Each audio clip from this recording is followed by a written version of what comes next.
Please don't hurt my baby. The pregnant woman's cry that stopped a single dad cold. The rain had started just after Marcus dropped his son off at soccer practice. It wasn't the gentle spring rain that nourishes gardens and makes everything smell fresh.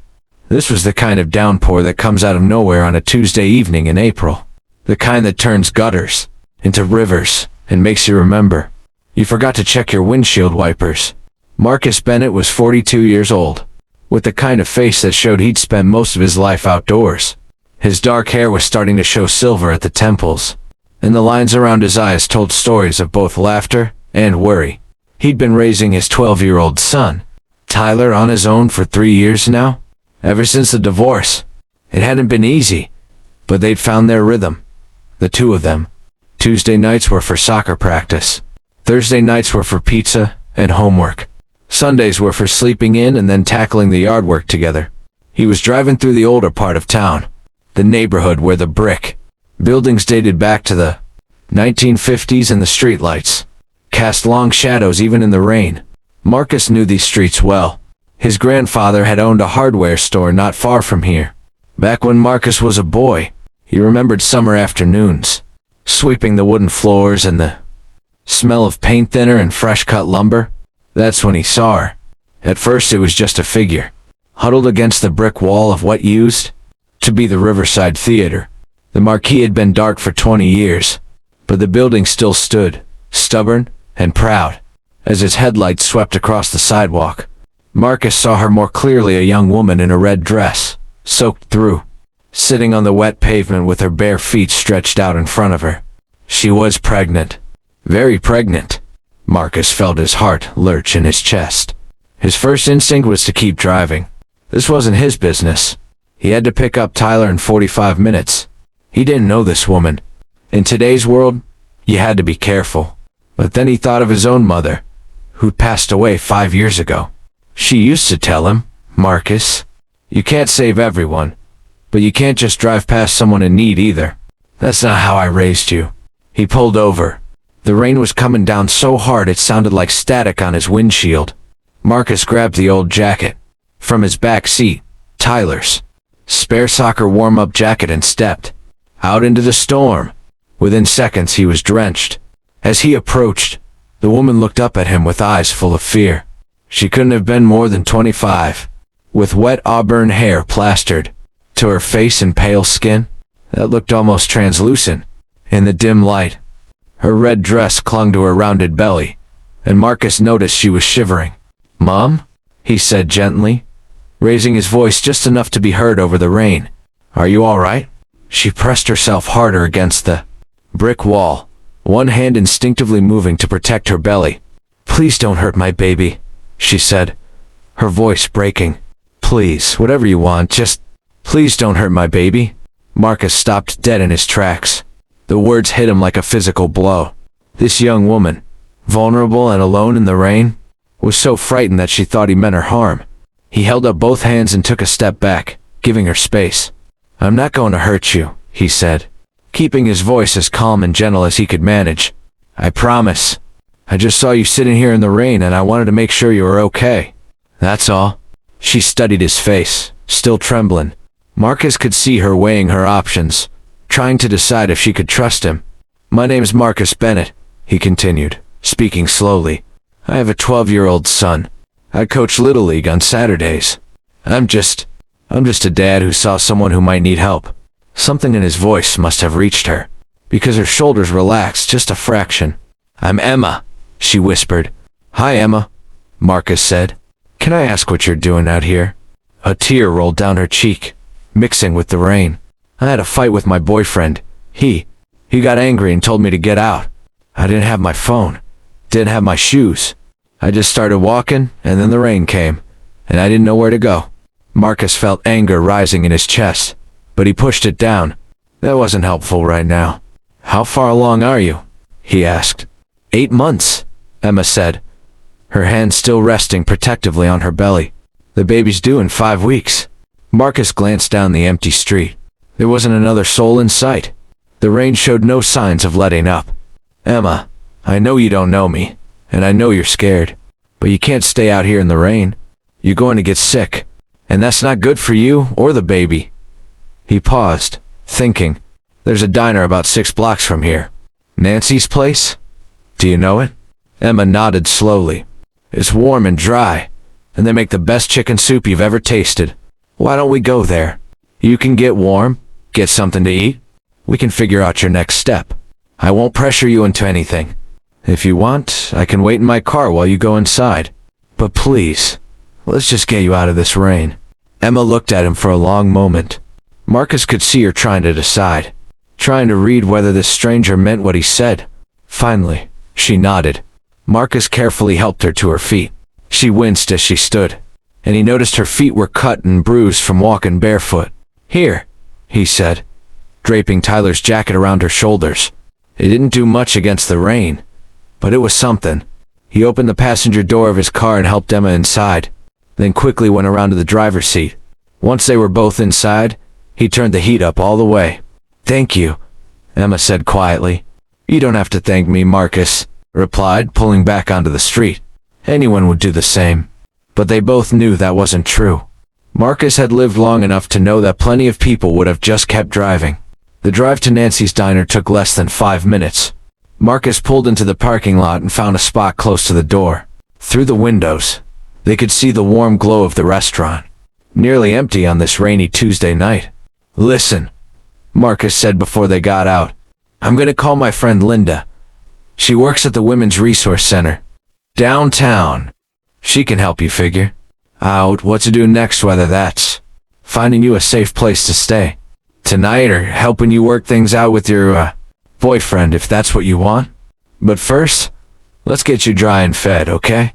Emma nodded, and for the first time, Marcus saw a flicker of hope in her eyes. Inside the diner, Nancy herself came over to greet them. She was a woman in her 60s with gray hair, pulled back in a practical bun and a kind of warm smile that made everyone feel like family. Marcus Bennett, she said, her eyes crinkling with pleasure. Haven't seen you in a month of Sundays? And who's this young lady? This is Emma, Marcus said.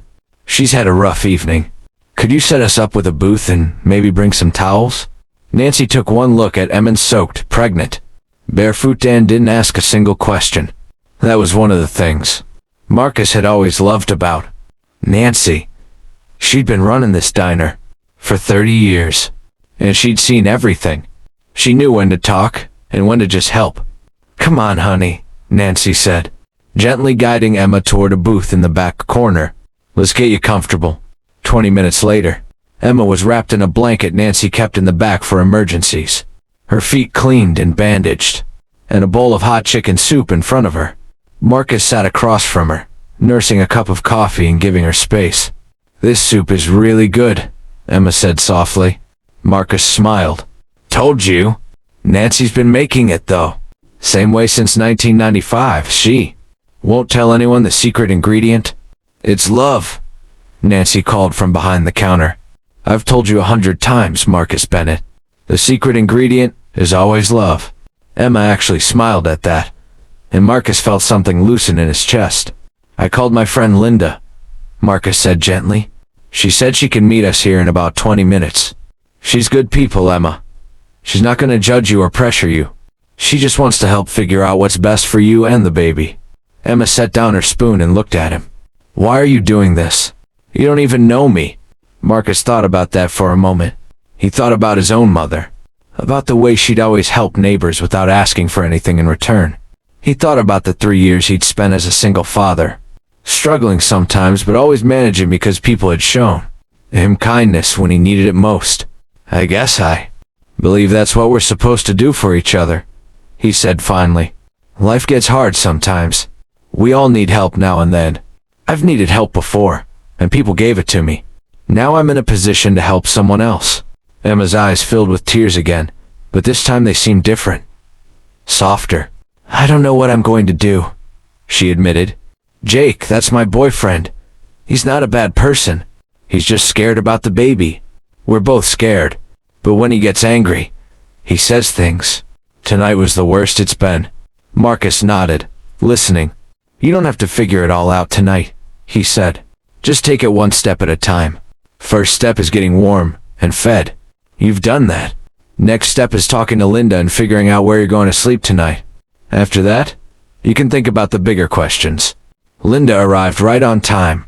A capable woman in her 50s with kind eyes and a no-nonsense demeanor. She sat down with Emma and started talking in a low, gentle voice about options and resources. Marcus excused himself and went to the counter to pay the bill. Nancy waved him off. Your money's no good here tonight, she said firmly. What you did for that girl, that's worth more than chicken soup. Nancy, don't argue with me, Marcus Bennett. I'm old enough to be your mother, and I'll win. Marcus smiled and accepted her kindness. He glanced at his watch. He still had time to pick up Tyler from soccer practice. As he turned to leave, Emma called out to him. Marcus? He walked back to the booth. Thank you, she said, and this time there was strength in her voice. I mean it. You probably saved our lives tonight. Me and the baby. I won't forget this. Marcus felt his throat tighten. You take care of yourself, Emma. And that little one. Linda smiled up at him. I've got her from here, Marcus. We're going to get her set up at the shelter tonight. And tomorrow we'll start working on a longer-term plan. As Marcus walked out into the rain, which had finally started to let up, he felt something he hadn't felt in a long time. It was a sense of rightness, of having been exactly where he was supposed to be at exactly the right moment. He picked up Tyler from soccer practice, and on the drive home, his son chattered about drills and scrimmages.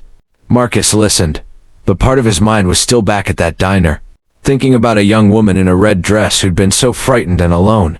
That night, after Tyler had gone to bed, Marcus stood at his kitchen window and looked out at the wet street. He thought about all the small choices people make every day to help, or to look away, to stop or to keep driving, to offer kindness or to protect themselves from involvement. He thought about his mother, and he hoped she'd be proud of the choice he'd made tonight. 3 weeks later, Marcus got a letter in the mail. It was from Emma. She wrote that she was staying at a transitional housing program for pregnant women, that she was taking parenting classes, and that Jake was going to anger management counseling. She didn't know if they'd make it as a couple, but she felt hopeful about making it as a mother. You reminded me, she wrote, and there are still good people in the world. People who stop when they could keep driving. I want to be that kind of person too. I want to raise my baby to be that kind of person. Marcus kept that letter in his desk drawer. Sometimes, when life got hard or he felt tired from the endless juggling of work and parenthood, he'd take it out and read it. It reminded him that sometimes the smallest acts of kindness ripple out in ways we never see, touching lives and changing futures. And that, he thought, was worth getting wet for. Thank you so much for listening to this story today. If it touched your heart in any way, I'd be grateful if you'd take a moment to like this video and share it with someone who might need to hear it. Please subscribe to our channel for more stories about everyday kindness and the quiet heroes among us. And I'd love to hear from you in the comments. Have you ever helped a stranger? Or been helped by one? Your stories matter. Until next time, remember, we're all in this together. And sometimes the bravest thing we can do is simply stop and care.